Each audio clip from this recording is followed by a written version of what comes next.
Well, good afternoon, everybody. It is a Thursday, November 21st. I posted that video last night and didn't get uploaded until pretty late. But I see I have a bunch of comments, and I got a few of you guys that want to know how a shrinker stretcher works. Yahooban66 right there, he asked. 63 Impaler, he asked, and then Dan Whiteford, he also asked, and I know there's a few other people that probably, were wondering what that is. Like I said, the shrinker stretcher I got from Northern Tool. I got it from Eastwood. I looked at the ones at Northern Tool, and Harbor Freight. Wasn't very happy with the way they looked and constructed, and for the money, these are better. Yeah, these probably aren't, professional grade by any means, or, I'm sure there's some body guy out there, a professional, that's gonna be like, no, those aren't that good, they won't last up or something, but for the backyard, casual user like me, this will work out perfect. So, I bent up a piece of sheet metal, but I left it over here. We'll go get it quick. So I have a hunk of scrap sheet metal that I put a 90-degree bend on. I'm not going to show you how I bend metal without a break, because that's just kind of scary. So I'll get you guys set up here. Hopefully you can see what's going on. I think that'll work. Go down a little bit. Yeah, a little bit more. That'll work.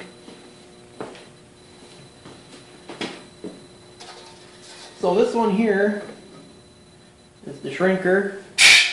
I think, look here.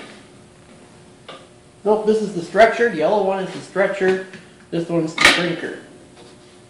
So like when I made my wheel well, this is pretty much how it ended up looking. Instead of a piece of metal with a bend in it. Obviously this was more contoured to fit my body. But now it was time to arch this to make it look like a wheel well. You put it in here, and what happens is there's a set of dies in here, and all it's doing is it's grabbing the metal and it pulls it together, and this one just shrinks it. So if I get it just right, and it really doesn't take much. You can see it's already starting to bend.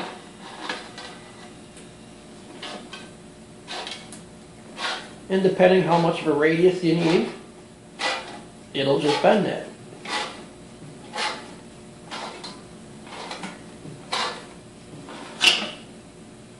It's getting there.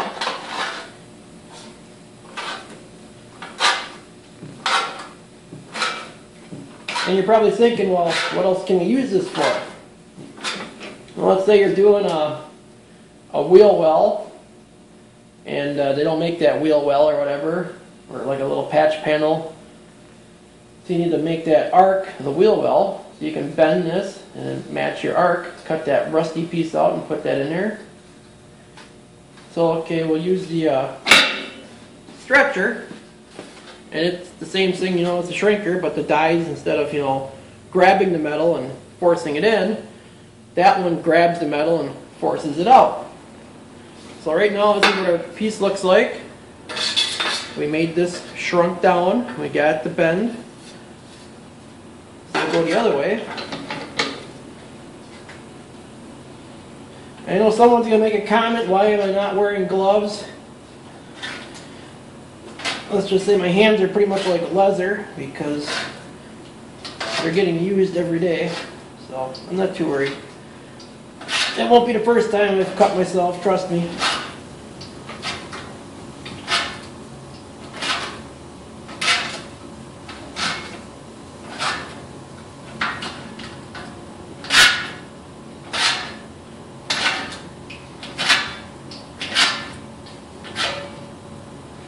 Now, we took this piece of metal and we stretched it, which is making it now go bend the other way. I did a little bit too fast and now I'm kinking it, but I think you guys get the idea. And then for the bead roller, Coming over here, like so. This works pretty cool. I just gotta learn how to use it. That's pretty much my problem, I think. But it comes with a bunch of dies. There's a shearing die on there. There's two flanging dies, and obviously the bead dies. There's a set of 3. So let's say we're just going to put a bead in the middle there. So you pick up this and you get her in to where you want it. And I don't have my little crescent wrench over here. Oh, I do have my little crescent wrench over here. Like I said, I'll make a T-handle. It'll be a little bit better. So you get that done like so. And you roll it through like so. We'll just go all the way, what the heck.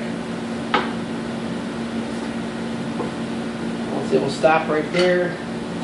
Obviously you're going to measure out and do what you want in terms of exactly.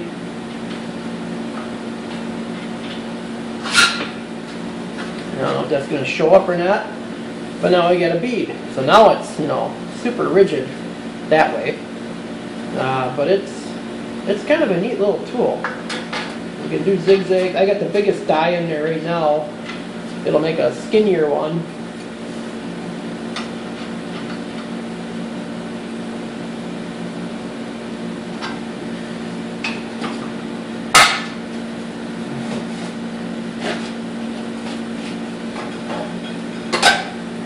Obviously a power feed one would be really nice. I don't have that kind of money.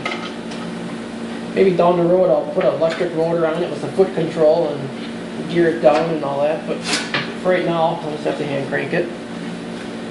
So now we got a twisty turn in there. I hope this shows up. Hopefully I'm getting this on camera. So that's what that does.